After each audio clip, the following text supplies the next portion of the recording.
Just over a month after making their television debut, All Elite Wrestling is holding its next big pay-per-view. Full Gear will be held this Saturday in Baltimore, and it's a stacked card, so we have to bring in, of course, our CBS wrestling correspondent, Chuck Carroll, to break all this down. How's it going over there, Chuck? It's doing great. I'm very much looking forward to Saturday. This show's going to be amazing. There's so much going on in the wrestling world. It seems like we have to talk about so much and so much to catch up on, really, starting with the championship match, Chris Jericho versus Cody, with a unique stipulation just added to this one. Chuck, who do you have winning, and what do you think about Cody putting any future title shots on the line? You know, this is really an interesting thing. Cody comes out on Wednesday on Dynamite, and he kind of backs himself into the corner. He cuts this amazing promo, maybe the best that I've seen in years, but he says that if I don't win, I will never challenge for the AEW Championship again. Well, here's the problem for Cody.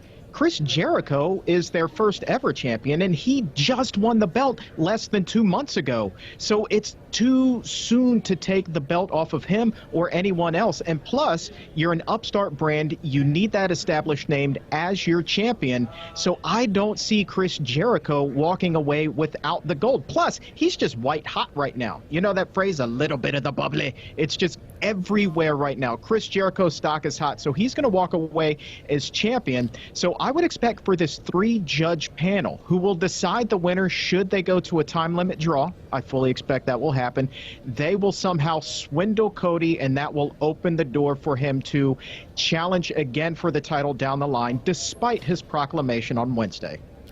Next up, the unsanctioned lights-out match between Kenny Omega and Jon Moxley. This is a makeup match after Moxley had to pull out of their bout at All Out, and it's given AEW more time to really build up this match. So how do you see it playing out?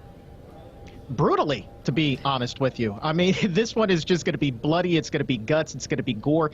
It's unsanctioned. You've got two guys who aren't afraid to go in the ring and just tear it up. We've already seen some crazy stuff between these two, including a brainbuster through a glass table on AEW's premier TV show. So that's going to be really interesting to see what they do here. These guys are going to be pushing it to the limit. You're going to see a lot of gnarly stuff.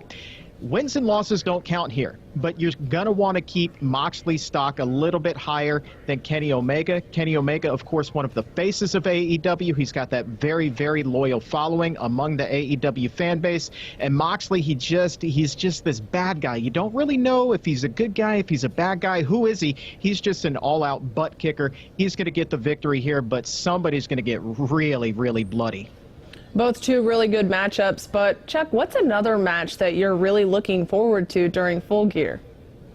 The Triple Threat Tag Team Championship match. This is going to be insane. You have SCU, seasoned veterans in the ring. You've got Private Party. They're kind of up-and-comers. They do some pretty amazing things, but then you have the best tag team in the entire world, hands down, in the Lucha Brothers. No question about it that these guys will walk out with the gold. SCU won the tag team tournament, surprisingly, to become the inaugural champions. I don't see any other titles changing hands on the show except for in this match, the Lucha Bros, the new AEW tag champions. And finally, Chuck, a look at the business side of things here. How has AEW been doing in the ratings since making their television debut? Really quite well. They are just exceeding expectations in terms of both ratings and viewership. And more importantly for them, and something that's being very closely watched among wrestling fans, is the fact that they have soundly been beating WWE NXT since their debut.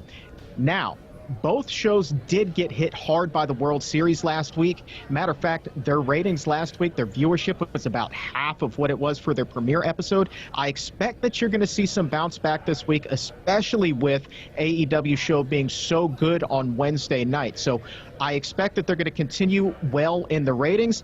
The bigger question for AEW right now is, will this national TV exposure lead to more pay-per-view buy rates? WWE only charges $9.99 a month for their streaming service, but AEW is asking $50 for each pay-per-view. So far, they've been getting fans to do that, but are they going to be willing to do this for, I believe, a third or a fourth time already this year? That's the question. So keep an eye on that one. All right, Chuck, thank you so much for joining us as always. And you can watch All Elite Wrestling Full Gear this Saturday through pay-per-view. Katie Johnston for CBS Local Sports.